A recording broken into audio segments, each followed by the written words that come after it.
Tu arī nesen esi iegādājies vismaz kādu lietu, uz ko tagad skaties un domā, kādā veidā tā pie manis nonāca. Piemēram, šis žurnāls. Es pajokoju. Šis žurnāls ir lielisks pirkums. Vispār gribēju teikt, ka šis vetotāts, man liekas, tāds riktīgi arhitektoniski urbānais, pilsētu būvnieciskais ir sanācis, un tur patiesībā vajadzētu nomainīt vāciņu, uzlikt Latvijas arhitektūru un iesmērēt arhitektūras studentiem. Un te arī, protams, ir ilustrācijas fantastiskas. Tur, ieskatoties, var arī atpazīt situācijas, var uzsmieties. Šis te, kas ir stila lapas, ir vienkārši nereāli foršs. Ja kas ieraudzīja vāku, man liekas, beidzot Latvijā kaut kas ir uztaisījis, kaut ko iespaidīgu un ļoti kvalitatīvu, jo Latvijā modes žurnāli bišku baidās būt ļoti radoši. Un šis ir piemērs, kā tas grunge stils un tie mati man ļoti patīk, un žēl, ka es neesmu uz tā vāka.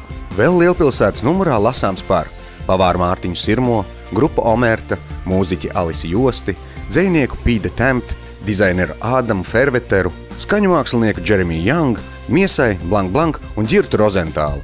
Vēl tikai līdz 7. aprīlim žurnāls iegādājums preses tirdzniecības vietās par 2,12 eiro.